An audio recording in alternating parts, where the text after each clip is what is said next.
গরম ভাতের সঙ্গে খেতে কিন্তু দারুণ লাগে। এক থালা ভাত দেখতে দেখতে শেষ হয়ে যাবে।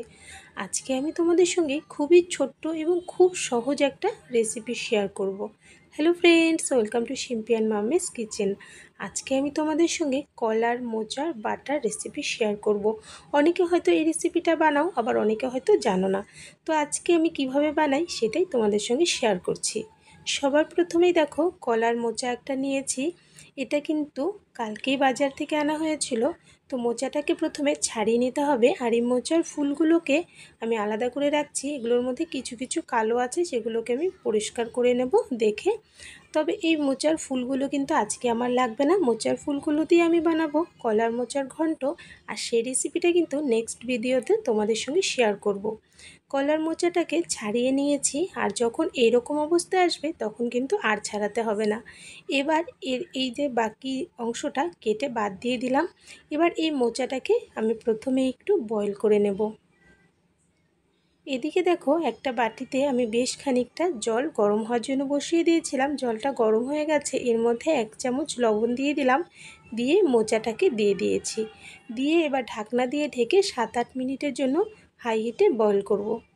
এদিকে দেখো 7-8 মিনিটের মতন হয়ে গেছে, আর জলের কালারটা দেখো পুরো কালো হয়ে গেছে। মোচাটাও কিন্তু সেদ্ধ হওয়ার পর একটু কালারটা কালো হয়ে যাবে। এবার উঠিয়ে ঠান্ডা করে নিচ্ছি। এদিকে মোচাটা ঠান্ডা হয়ে গেছে। এর পেছন দিকে একটু আমি কেটে বাদ দিয়ে দিলাম, তবে এটা না দিলেও হয়। সামনের দিকে অল্প একটু বাদ দিয়ে দিয়েছি। এবার বাকি অংশটা এভাবে করে টুকরো টুকরো করে নিচ্ছি।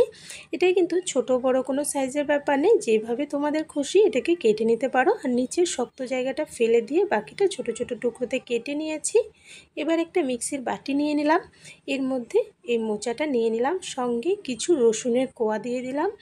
এবার এর মধ্যে দিয়ে দিচ্ছি কয়েকটা কাঁচা লঙ্কা। লঙ্কাটা একটু বেশি দিচ্ছি, কেননা এটা একটু ঝাল ঝাল হলে খেতে বেশ ভালো লাগে। এর সঙ্গে মিডিয়াম সাইজের একটা পেঁয়াজকে টুকরো করে এর মধ্যে দিয়ে দিলাম। এবার এটাকে আমি একটু পেস্ট করে নিচ্ছি। এতে দেখো বেটে নেওয়া হয়ে গেছে। এবার এর মধ্যে আমি অ্যাড করে দিচ্ছি সর্ষে। এখানে আমি কালো সর্ষে নিয়েছি 1 চামচ, বড় চামচের, এটা দিয়ে দিলাম। দিয়ে আবারও এটাকে ভালো করে একটু পেস্ট করে নিচ্ছি। এদিকে একটা কড়াই বসিয়ে নিয়েছি, এর মধ্যে সর্ষের তেল দিয়ে দিলাম। অবশ্যই কিন্তু সর্ষের তেলেই করবে, রিফাইন তেলে কিন্তু এর টেস্টটা ভালো আসবে না। সর্ষের তেলটা দিয়ে এর মধ্যে শুকনো লঙ্কা ছিঁড়ে দিয়ে দিলাম। দিয়ে একটু ভেজে নিয়ে এর মধ্যে সামান্য একটু কালো জিরা ফোড়নে দিয়েছি। এবার এর মধ্যে বেটে রাখা কলার মোচাটা দিয়ে দিলাম। দেখো, আর এর কালারটা কিন্তু বাটার পর একটু কালো কালো হয়ে যায়, কিন্তু যখন এভাবে করে নেড়ে চেড়ে ভেজে নেবে তখন কিন্তু কালারটা আবার চেঞ্জ হয়ে যাবে। এবার ভালো করে এই পেস্টটাকে আমি তেলের সঙ্গে মিশিয়ে নিলাম। আঁচটাকে কিন্তু মিডিয়াম টু লোতে রেখেছি। আর এই রেসিপিটার মধ্যে কিন্তু গুঁড়ো মশলার একদমই প্রয়োজন হয় না, শুধুমাত্র হলুদ গুঁড়ো সামান্য একটু, আর পরিমাণ মতো লবণ, বাস। আর কিচ্ছু কিন্তু এর মধ্যে লাগবে না। হলুদ লবণ দিয়ে ভালো করে নেড়ে চেড়ে এটাকে আমি কিছুক্ষণ ভেজে নিচ্ছি মিডিয়াম আঁচে। আর আমার এই কলার মোচা বাটার রেসিপিটা তোমাদের কাছে কেমন লাগলো অবশ্যই কিন্তু কমেন্টস করে জানাতে ভুলবে না। ভালো লাগলে লাইক করবে, শেয়ার করবে বন্ধুবান্ধবদের সঙ্গে।